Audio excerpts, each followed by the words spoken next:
Ada air minum dulu, capek sekali kak. Jadi nggak bisa ki lewat di sini. Putar ki. Yang tadi, Yang jalur ya.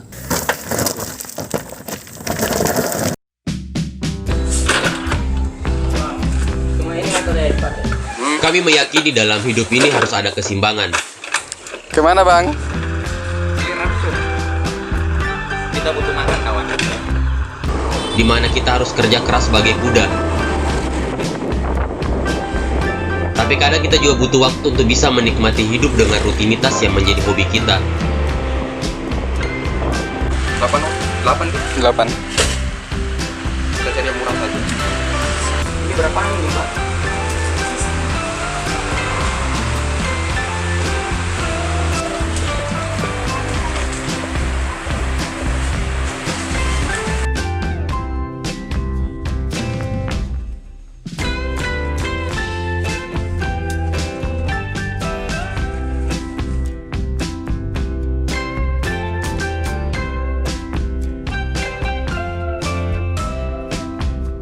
Dan bagi kami kawan kata, berjalan mengenal tiap sudut keindahan negeri ini adalah pilihan untuk membayar kerja keras kami selama sepekan.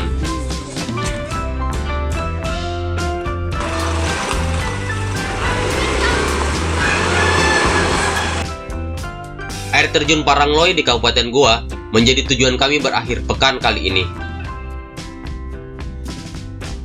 Awalnya kami tertarik karena postingan gambar di Instagram. Indah, itu pikir awal kami. Akan tetapi setelah mencari informasi dan data, ternyata di balik keindahan Parangloy menyimpan sisi yang mencekam.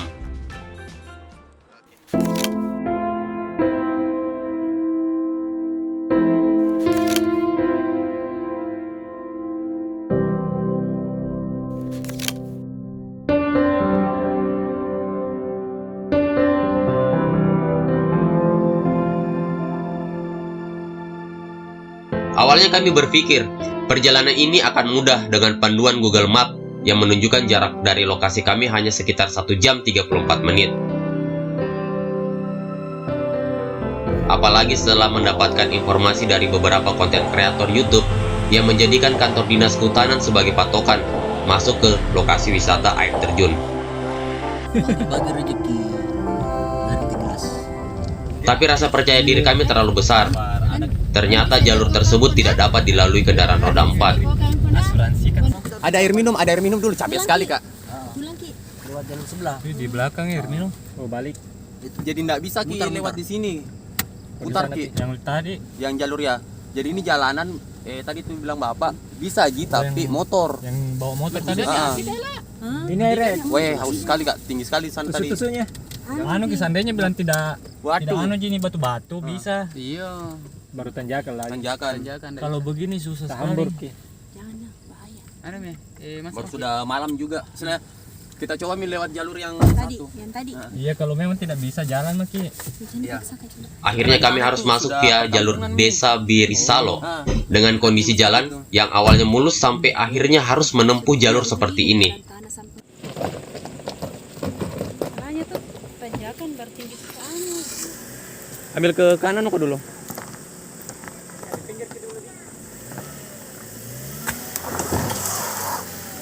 Mundur.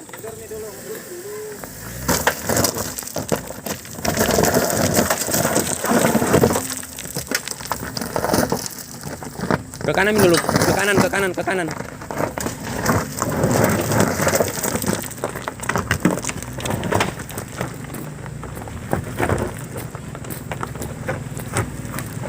Setelah 200 meter, belok kanan. Oh kanan ceng.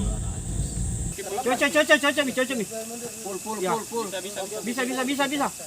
Seperti biasanya, keramahan penduduk lokal menyambut kami. Ya. Alhamdulillah.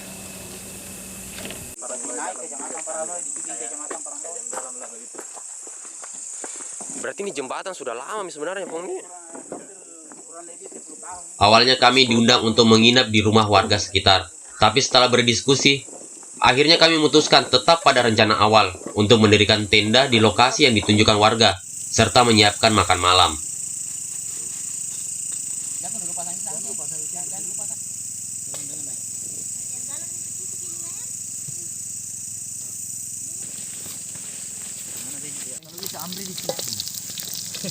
Biar nih.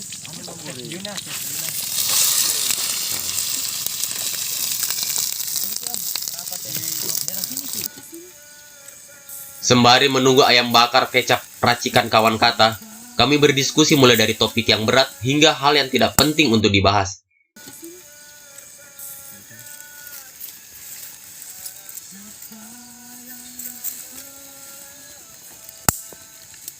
Kenapa kau mau naik gunung? Karena ada sesuatu hal yang tidak bisa saya jelaskan melalui kata-kata. Kak Kahar. Jawab, Ki, harus dijawab. Wajib. Tidak fokus. Nah, kau meri. Kira-kira kalau naik gunung. Apa yang untuk aku ini? Atau misalnya pergi lah, misalnya pergi ke alam bebas, ke alam Anu saya untuk menikmati proses ke puncaknya. Wah, puncaknya Gus. Cari gambar. Wah, kita ya. saya. Karena panggilan alam, Wilayah alam. jiwanya. Gitu kayaknya. Yuk, Kalau kita kayak lah. supaya ada asap keluar dari mulutku. Iya, aku suka kalau pagi tuh. Oh, suasana pagi. Kalau Moncos kan dia bilang kenapa naik gunung? Mau kami minum apa? Mau kami minum kopi di atas Mau puncak. minum kopi di atas puncak. Itu Ji. Yang paling pelik itu tadi kalimat. Karena Anu sebenarnya kembali ke alam bebas seperti itu mengajarkan kita bahwa kodratnya manusia kembali ke sini.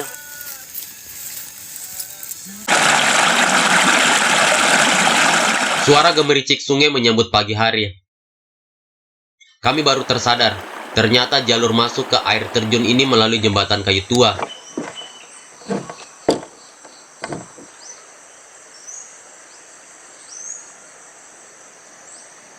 Dan menyaksikan begitu sulitnya masyarakat melintasi arus sungai untuk menyeberang, menyadarkan kami, begitu banyak PR yang harus pemerintah kerjakan untuk meratakan pembangunan.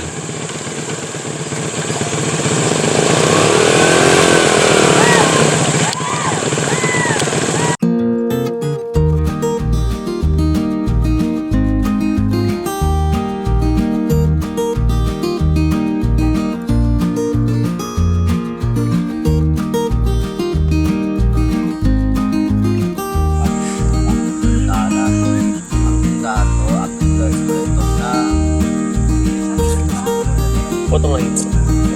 Mahal belakang depan juga. Nah, baru jam berapa ini?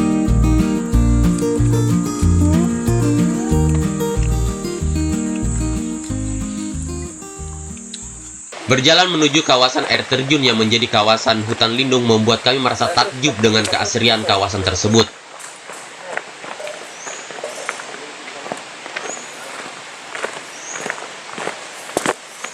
Besarnya itu mau dikasih turun. Beristirahat sejenak di salah satu kedai warga, kami mendapatkan informasi tentang maraknya air terjun Parangloe memakan korban. Masuk ini jalanannya supaya pengunjung enak jalan. Iya tahu. Oh, berarti sudah ada perencanaan untuk pembangunan akses jalan ini nih? kan anunya Manggala ini yang punya rumah-rumah. Oh, Itu yang WC apa itu? WC. Tapi dulu itu kan pernah tertutup di sini, makanya berhenti juga. Langsung mau kerja lagi, ya ini ada penyakit apa nama komplit. Oh, Sudah berhenti. Tapi ini lagi dirancang. Kemarin banyak datang semua anunya ini yang sudah ada ukurannya, nanti jalan turun ke air terjun itu di sini, di sampingnya itu yang ada tenda-tenda. Renovasi mana direnovasi? Iya, sudah mau. Kalau kemarin ditutup Ibu gara-gara Ada orang tenggelam. itu yang musibah berapa kali? Musibah yang bukan di air bah, maksudnya jalan saja tapi terpleset dia jatuh Ada mati. lihat, ada yang lihat. Ada yang banyak dia lagi 5 orang bersepupu, tapi karena memang kemungkinan ya namanya juga ajal sudah di situ karena langsung jatuh begitu langsung ikut juga itu kakak adiknya. Nggak tahu. Ada adiknya yang langsung tangkap, itu juga ada yang terikut turun. Mati juga. Mati juga. Tapi banyak bayangkan itu kalau dibandingkan itu kan biasa ada penolong. Maksudnya kalau orang tenggelam itu cepat sekali dikasih naik, biasa ada bantuannya itu bisa selamat. Itu tidak ada di 5 menit. Tenggelamnya begitu dikasih naik di atas batu sudah tidak bisa selamat. Nah tidak apa-apa, maksudnya tidak ada yang apa. Cuma tenggelam saja. Yang kakak itu yang lama hampir 3 jam baru didapat. Minta bantuan dari tim SAR dari luar. Pas masuk itu dia naik juga. Orang di sini semua yang dapat. Berarti orang masyarakat sini yang bantu Ibu di untuk anu kasih. Tidak ada orang dari luar, tidak ada. Karena memang ada penyelam orang di sini. Kecuali karena kedalamannya terlalu dalam. Minta alat. Dulu ada dari bawah penyelam memang khusus untuk itu dia turun ambil. Karena memang itu air ada pusaran. Ada pusaran. Ada pusarannya di bawah. Kalau terjepit di situ susah diambil. Mungkin masuk ke. Untuk memasuki kawasan air terjun ada retribusi sukarela 3.000 yang dikumpulkan masyarakat sekitar sebagai biaya kebersihan. Ya, bagi kami pribadi, hal ini tidak berlebihan mengingat masyarakat sekitar telah membangun akses jalan untuk pengunjung. Kami juga berkesempatan diajak berkeliling oleh Pak Sudirman untuk melihat keindahan air terjun Parangloe.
Air terjun yang tersusun bertingkat ini memiliki keindahan yang luar biasa. Apalagi kebersihan di kawasan ini terjaga dengan hadirnya masyarakat sekitar yang turut melestarikan. Selain itu, hadirnya beberapa relawan dari warga sekitar yang juga bertugas untuk menjaga keamanan sekitar kawasan air terjun untuk mengantisipasi terjadinya kecelakaan. Karena menurut mereka, hal ini bukan tentang materi, tapi tanggung jawab moral mereka sebagai warga sekitar.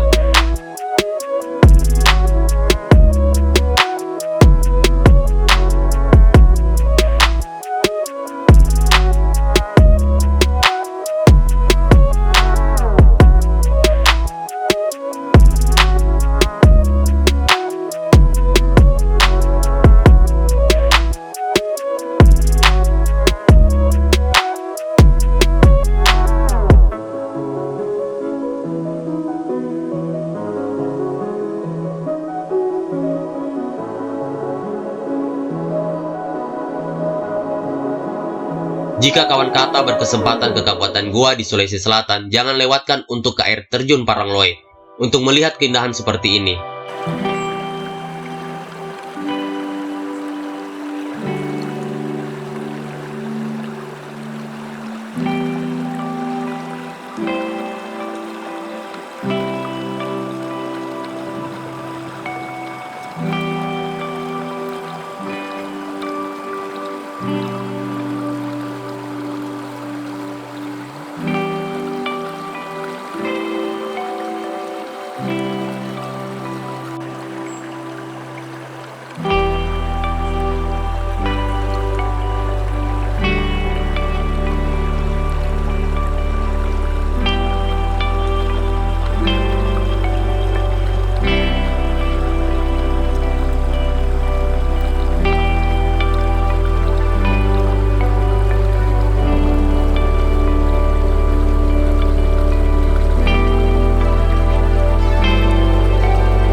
Pak Sudirman mengantar kami berkeliling serta menunjukkan beberapa titik lokasi yang pernah terjadi musibah. Kami berpikir, musibah ini selain takdir dari Tuhan Yang Maha Esa, juga disebabkan kelalaian pengunjung itu sendiri. Setelah puas berkeliling dan menikmati keindahan alam di air terjun Parangloe, kami bergeser ke kedai kopi warga. Dari diskusi ini kami paham sejarah awal air terjun Parangloe mulai terkenal, dan beberapa kisah tragedi yang pernah terjadi. Dari dulu sudah terbuka, cuma yang buka di sini pengunjung. Oh, berarti bukan dari masyarakat lokal yang membuka akses. Pengunjung di sini yang buka, tapi karena untuk mengantisipasi masalah ada apa-apa yang di bawah itu, jadi masyarakat di sini buat di sini tuh. Nah, terus dia kasih jalan orang apa semua. Akses jalan semua. Akses jalan untuk turun. Berarti fasilitas jalanan segala macam ini swadaya dari masyarakat sendiri. Swadaya masyarakat dari hasil ini yang pungutannya ini. Oh, yang dari 3.000-an itu Pak Di, istilahnya sampai sekarang belum ada bantuan dari pemerintah Pak untuk sekarang sampai sekarang ini yang ini hari belum, tapi kedepannya sudah datang dari desa sama dari dinas kehutanan selaku pemilik lahan. Ini kan lahan hutan lindung. Oh, berarti jadi kawasan hutan lindung. Ini memang bukan jadi kawasan, inilah hutan lindung. Sudah dari dulu hutan lindung ini. Jadi dia istilahnya dari dinas kehutanan yang anukan di sini nanti sama dari desa. Di sini ditunggu cuma 2, Perdes sama dari LKMD-nya. Oke. Jadi kalau sudah ada perizinan proses perizinan seperti itu, mulai pembangunan untuk infrastruktur dan segala macam mulai masuk lagi ke sini. Iya. Oke. Berarti yang kayak model gazebo yang di depan ini itu miliknya siapa itu dia, Pak? Itu dinas kehutanan. Oh, dinas kehutanan yang handle. Dinas kehutanan yang buat, tapi hasil dari pariwisata juga. Oh, berarti kedepannya memang pemerintah Goa sendiri mendorong air terjun Parangloe sebagai destinasi wisata juga, Pak. Kalau yang itu saya kurang tahu ya, tapi sekarang ini masih dari desa sama kecamatan. Kecamatan yang sampai batas desa sama kecamatan yang arahkan kita ini. Nah, yang saya mau juga tertarik Pak, kan air terjun Parangloe ini sekitar 2016-2017 kami searching data itu cukup banyak mengambil korban. Itu sebenarnya kendalanya kejadian-kejadian seperti itu terulang gara-gara apa Pak biasanya? Itu komunikasi ke pengunjung kurang.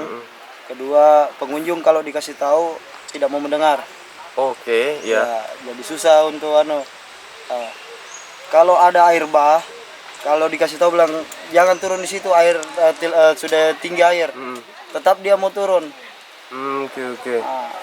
Berarti sebenarnya masyarakat sini sudah membuatkan aturan atau pantangan-pantangan sebenarnya kayak model sudah agak-agak mendung, jangan turun ke bawah. Ya, sudah ada itu aturannya kayak gitu. Tapi masyarakatnya tapi pengunjungnya yang ngotot. Yang tempat dalam saja itu walaupun kita sudah kasih garis tanda bahwa ini ada tanda, masih ada yang sering turun di situ. Berarti yang seperti yang tadi Pak Sudirman kasih lihat kan itu yang tali itu masih ada yang masih tetap masuk ke dalam. Iya, masih ada yang ngeyel. Ya nekat. Nah, itu yang biasa kita kalau orang melawan, namanya kita ini pengurus yang di bawah itu. Iya. Tidak mau juga kasih bentuk kekasaran sama pengunjung. Kalau memang mau tanggung jawab sendiri, silakan. Tapi kan setiap kita selalu sampaikan bahwa itu dalam. Karena kan sebenarnya sebilang sudah ada aturan yang dibuat masyarakat, sudah ada aturan-aturan yang sudah disepakati sama pengelola masyarakat sekitar sini sebagai orang yang punya kampung. Iya. Tapi berarti memang dari pengunjungnya yang masih ngotot Pak Di untuk istilah. Sebenarnya itu kelalaian pengunjung juga. Kebanyakan kelalaian pengunjung. Karena saya hitung-hitung jumlahnya lumayan di atas 10 orang katanya dari 2016 sampai 2016 sampai 2017. Oh, berarti kondisi yang kemarin air bah itu memang tidak ada belum ada petugas yang anunya. Kan di sini ceritanya kita tidak buka untuk umum. Iya. Belum ada yang buka ini di sini kecuali pengunjung yang datang. Jadi untuk antisipasi korban berikutnya, mau tidak mau kita warga di sini yang punya rasa tanggung jawab moral bahwa ya jangan sampai ada terjadi di kampungku lagi seperti korban lagi. Betul. Berarti betul-betul swadaya masyarakat yang Jadi sebenarnya kayak retribusi 3.000 rupiah untuk pariwisata ya tutup mata saja istilahnya kan. Memang untuk, kan saya sempat diskusi dengan Bapak di bawah untuk kebersihannya juga karena banyak pengunjung asal masuk buang sampah segala macam. Capek juga orang ini kasih bersih.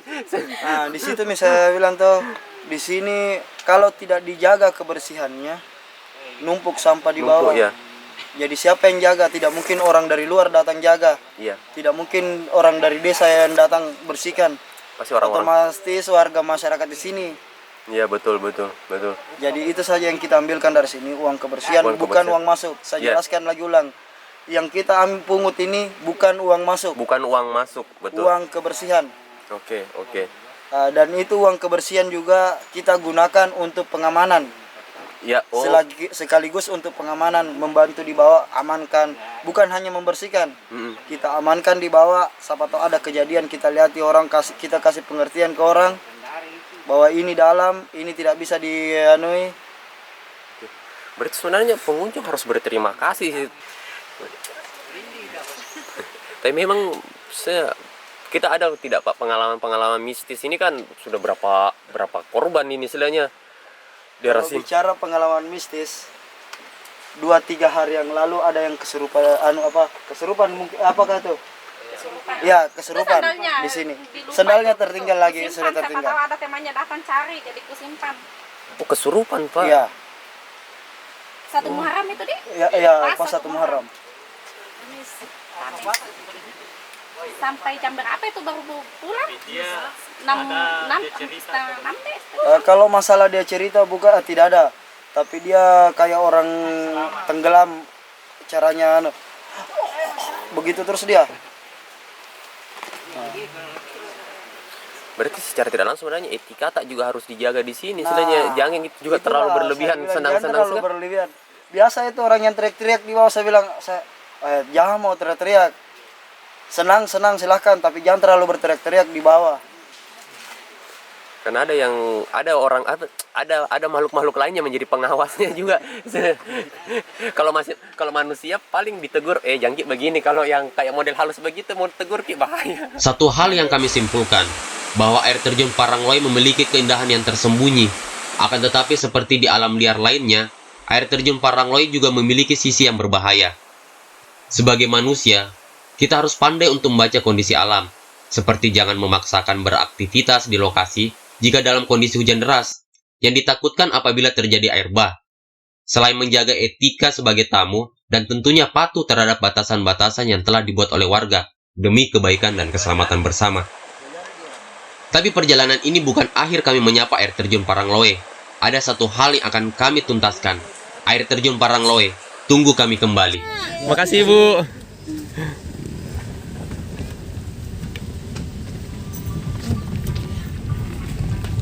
Ke belakang.